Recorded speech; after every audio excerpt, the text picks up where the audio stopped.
Welcome back, and today we're making chicken curry. This is one of the dishes I love from Singapore, also known as chicken capitan curry, so captain's curry. It is a turmeric, lemongrass, coconut, spicy curry, and it is honestly, when the weather's getting a little bit cold and horrible like this, it is perfect. I love to make this in bulk, particularly because it freezes really well, especially the rempah, so the spice paste or the base of the curry. You can make it in bulk and freeze it in ice cube tray, and therefore you can just pull it out whenever you need it. You and I, we're busy people, okay? So you can buy these. These are like ready-made chicken curry spice mixes. There's nothing wrong in using these. I mean, you can leave all the comments you want. My husband makes a chicken curry with this all the time, and I love it because somebody else is cooking for me for one. And if you want your partner to cook for you, they can use these. But if you want to make it from scratch, keep watching. I'm gonna show you all the key components of making a wonderful captain's curry. And the best thing is, you can do this in bulk and freeze it just like I do at home.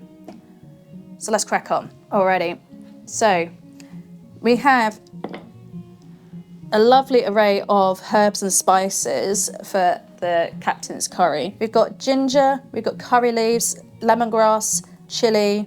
I've actually got some soaking in some hot water, some Kashmiri chilies, only because I love the flavour and the colour that you get from these chilies.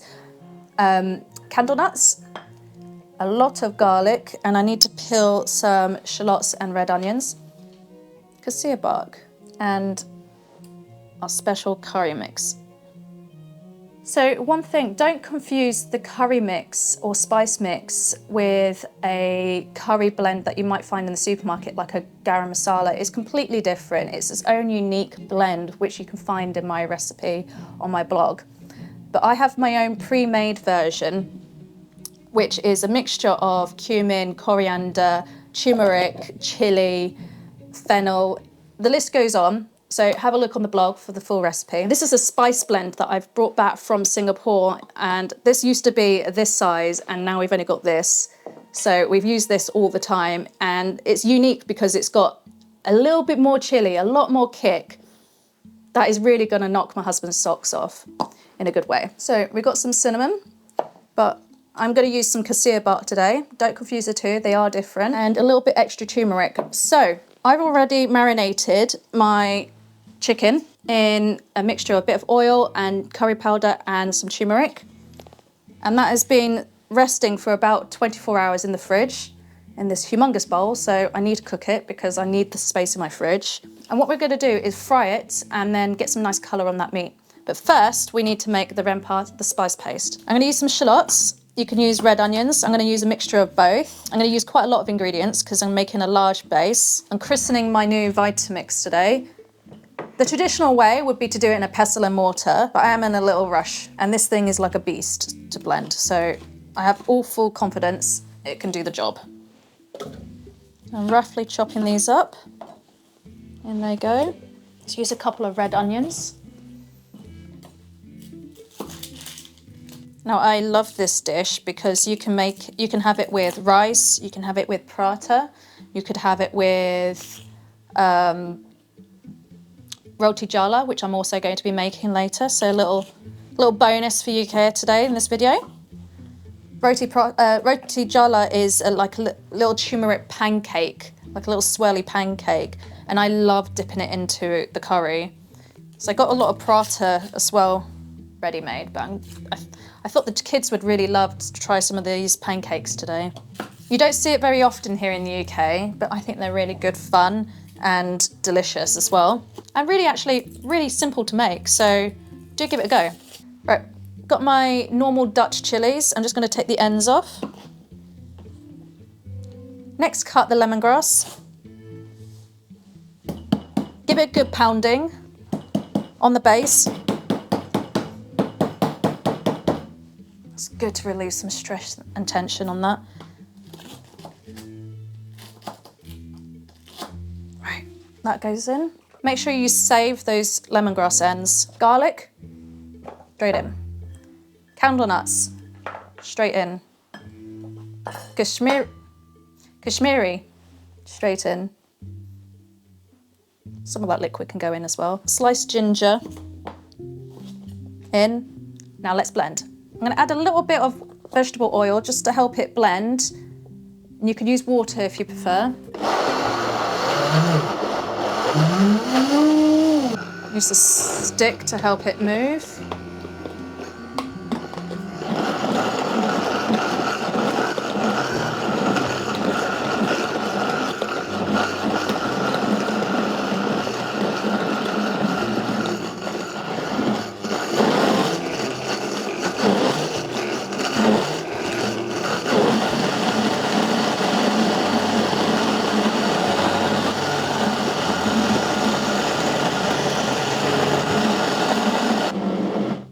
Right, I think that literally took about 30 seconds to do that. It's incredible. Definitely helps using that little stick thing there. Right, do you want to come in and look at this paste? Okay, now that this is all blended up nice and smoothly, we're going to add in some of the curry powder. So this is some of Auntie's stuff back from Singapore. I'm going to go with 2 generous tablespoons. Again, agat, put in as much as you feel or want. Blend that together. Right, done. That literally is blended in all of that curry mix and smells incredible. Now I'm going to put this blender away, and this time I have my own spatula. Now this is a lot of rempa. We're not going to use all of this today. Like I said, I'm going to put some of this into an ice cube tray and freeze that, and then save that for another time I would like to make chicken curry. Right, next up, we're going to be frying off the chicken, get a nice colour on that chicken, and we're going to add in some of the curry leaves to really get that aromats going. I'm going to add a little touch of vegetable oil in the base of the pan to prevent it from burning. All right, I'm going to pop the chicken in, some hot oil, and get it a nice colour on each side. We do this in batches, so we don't want to overcrowd the pan, and you're going to get a nice colour on each side, just so we're cooking off some of that turmeric and curry powder and sealing in those lovely flavours. This is my preference on how I like to cook this curry. So you're just after a nice colour, you're not cooking it all the way through. Let's put it onto a tray and seal off the rest. Be careful not to burn underneath. Turn it down if you need to. Right, next we've got our curry leaves. Because there's a few sprigs of curry leaves, and they're going to go straight into that hot oil.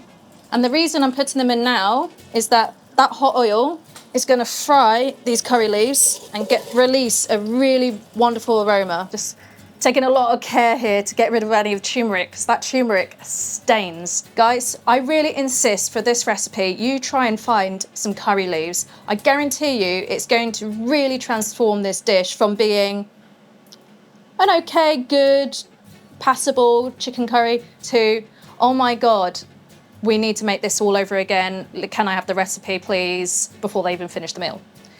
You can find these in you can find these in like any Asian supermarket, grocers. Just have a look for the fresh version. They're always going to be best. All right, look how crispy these curry leaves are, and the smell, and that oil is just right now for our rempa. So the rempa that we made earlier, add in a generous amount and keep that moving. See that oil there is going to help cook this rempa and prevent it from catching. Like with most rempas, you're looking for the oils to start splitting around the edges, and that's when you know it's cooked out enough. Like with most curries, the longer and slower you take on this part of the curry, so the cooking out the onions, the garlics, the sauce, the spices, the better this is going to taste. I'm going to add a couple of extra tablespoons of coriander.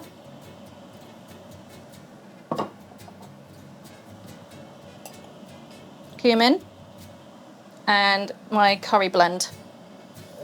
Give that a good mix. Now, instead of adding extra oil in, if this is starting to stick, just add a little touch of coconut milk.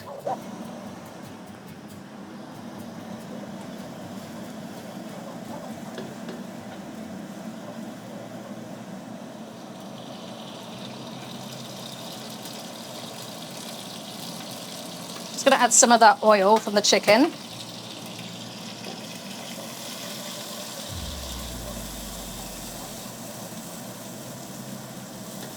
Oh, that smells good. Right, I can see the oil's starting to split. That is pretty much nearly ready for the stock to go in, chicken stock.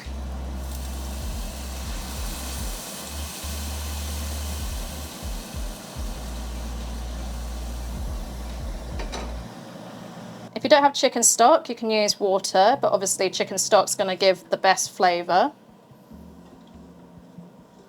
You can use a stock cube if you would like. Right, at this point we're going to put in the chicken. Chicken's going in.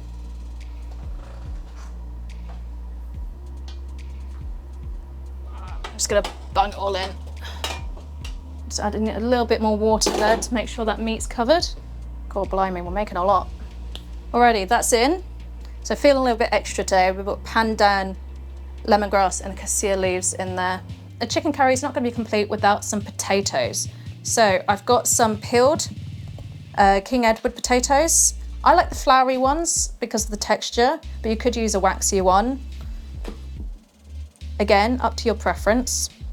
And I'm going to cut mine into fairly large chunks, not too small, because otherwise they're just going to go into mush. And they are going to go into the curry. Now we're just going to bring this up to a gentle simmer, and I'm going to add in my coconut milk. I'm doing a big batch, so 2 tins of coconut will be necessary. Always look at the back of the tin of the coconut milk and look for the highest quantity of coconut there is. Because sometimes there's just lots of preservatives and additives when really you just want the best quality coconut milk. If you've got access to fresh stuff, even better. Just giving that a gentle stir. Not forget to add our seasoning. Salt, MSG and sugar. And we're gonna let that simmer until all of that chicken's nicely cooked through, falling off the bone or not, depends on your preference. But I like my sauce of the curry to be a little bit on the thicker side, only because then I can dip my bread or my Roti Jala in. And talking about Roti Jala, let's make some. Roti Jala is also known as net bread for its unique lattice pattern. You can play around with the patterns and the pancake flavours. I've chosen to add spinach into my mix for my children. Cook gently and then wrap them up like little spring rolls and place aside for later to dip into the curry. Okay, so we've made our Roti Jala, and this curry has been cooking for about, 45 minutes, maybe to an hour tops, but on a really slow simmer. And that gravy has thickened really nicely because of the candle nuts that we used. If you haven't used candle nuts, then just let it simmer a bit longer. But it smells incredible in here. Like, honestly, this is easily one of my favorite dishes. It's probably why we serve it at May. So if you're in London, come check out our Captain's curry there. The meat is gonna be falling off the bone. We've got a lovely layer of oils that have come from the cooking of the rempas, and that's just gonna have a lot of flavor. If you don't like a lot of oil on your curry, then just skim it off, but I guarantee you, a lot of the flavor is gonna come in that dish. It's gonna be piping hot. What we're looking for here is that meat is falling off the bone, the potatoes are cooked nice through, and if you are gonna eat it with a Roti Jala, you just dip it into the curry, and you're gonna mop up some of those sauces and that meat. Oh my God. Just treat it like bread. If you haven't got this, maybe use some baguette. That's also a very traditional way of having this. That curry is really spicy. Whew.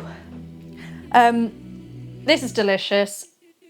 Leave us a comment. Do you have a favorite curry? What's your go-to? What do you have on the side? Are you a Roti Jala kind of person? A prata, a rice, a baguette? There's all sorts that you can have with it. This is definitely a winter warmer. Please do give it a go. Or if you see it in the hawker centres, definitely select one of these to try. This is a Captain's curry. It's a chicken and potato curry with turmeric, coconut, lots of spices and herbs. It packs it's full of flavour, and I tell you, there's enough turmeric in there to warn off any cold and flu for me this winter. So I'm going to tuck into this. I hope you enjoyed this. The recipe's on the blog. Go out and make this, and I'll see you next week.